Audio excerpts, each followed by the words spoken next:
The following opinions are solely those of BoatTEST.com and its test captain. Hi, Captain Steve for BoatTEST.com, and today I'm on the Freedom 325 by Grady-White. Now, the design team at Grady told me that they made this to fill a gap between the popular 30 and 33-foot models and to be a multi-platform entertainment vehicle. Let's see how they've done as I do a full features walkthrough.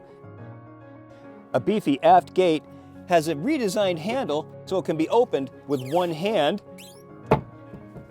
4-step reboarding ladder at the end of the swim platform, and take a look at this.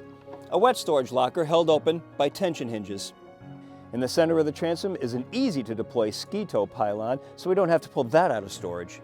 As we come aboard, we're first greeted by this open cockpit. Over 32 square feet of room to move about, plus great for fishing. Padded bolsters all the way around. At the transom, take a look at this.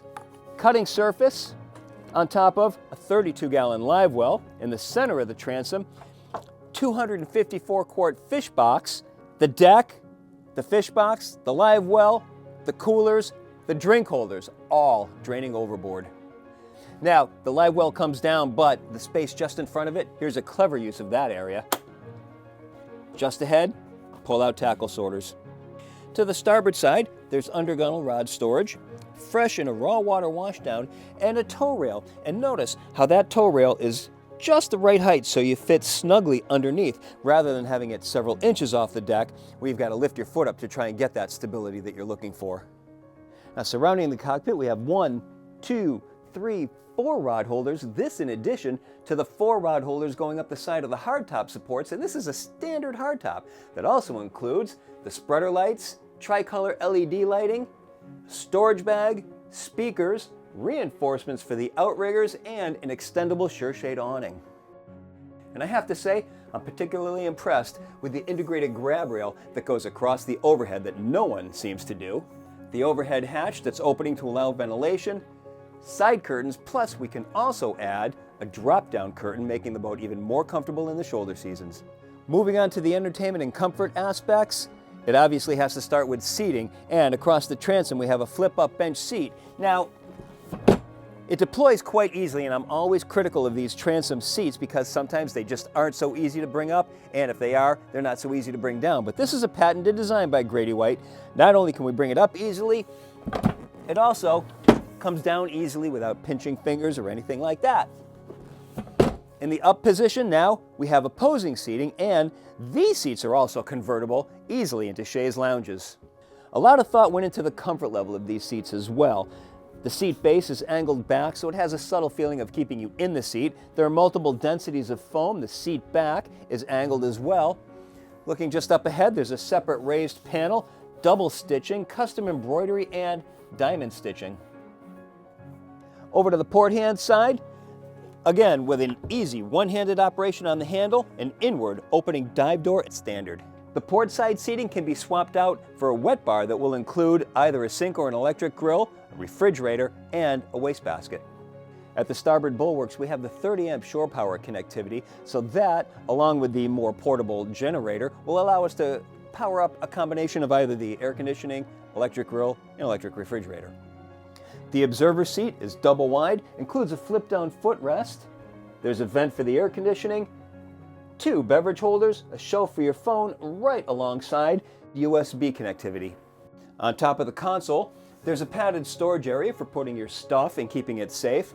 The head compartment has been redesigned and relocated over to the port hand side, and I think that's a better move. It gives more priority to the head and less priority to the sleeping area. This is probably going to get used even more, so adding more features in here is a good idea. And those features include, just inside the door, a mirror, a cleat for grabbing hold of the door and closing it, a shelf. Inside, there's a Korean counter with stainless steel sink recessed into it. There's a vacuum flush head, opening port light, stereo, cedar locker, and additional storage behind the toilet. Overhead clearance is 5 foot 1 inch. As for the starboard compartment, we have plenty of room for storage, or it makes a nice sitting area. Also, with cushions dropping down into position, it easily becomes a berth. Measuring 6 feet 1 inch in length, there's overhead clearance of 5 feet 2 inches. We can close off the bow area with this large walk-through windshield, a piece just above, latches into position, and then there's a lower air dam. And this allows us to enjoy those chilly mornings in the shoulder season so we can still enjoy our boat. With everything opened up, now we have a walkthrough measuring 24 inches across, leading to this spectacular bow area. Let's take a look at some of these features. It starts with 2 forward-facing lounges, 5 feet 10 inches, 33 inches wide at their widest, bolsters going all the way around, and we still have 2 feet of separation in between the 2 seats. I also noticed that they have flip-down armrests, which I appreciate so much more than flip-up armrests because I don't have to reach underneath and release anything or pinch my fingers to bring them up and down. I have to say I'm happy with the comfort level of these bow seats. The seat backs are inclined nicely. Along with the armrest on the left-hand side, I've also got the top of the bolster to serve as an armrest. There's drink holders in the cap rail and a conveniently located grab handle. Plus, both speakers are angled in towards the seating area, so the sound is coming right at us. A pedestal table adds to the bow area's functionality. We can lower the table, add a cushion to form a full sun pad, and I'm happy to see that we don't have to have another pedestal to lower that table. It sits on a couple of small ledges to both sides. Plus, both the table and the single pedestal have dedicated storage. And with the cushions removed, we create a walk-around casting platform. Now with the table removed, up forward, there's a hinged platform, and notice how it stays up on tension hinges, and this gives us access to the road locker just underneath. Underneath the seats, there's storage on both sides. To the port side, this one is dry storage, and it includes a swing-out divider so that we can have a pass-through into the head, and there's also a swing-out divider that also serves as the rod holders. Now, over to the starboard side, this one is a 180-quart insulated locker, and like all of the fishing cooler boxes on the boat, this one is overboard draining. Well, clearly the Freedom 325 represents a fully outfitted day boat that can also serve as a functional weekender. She's also built on the patented CV2 hull, so she's quite the performer, but that's another video. Be sure to look for it. For now, that's our features inspection of the Freedom 325 from Grady-White. For BoatTEST.com, I'm Captain Steve. We'll see you on the water.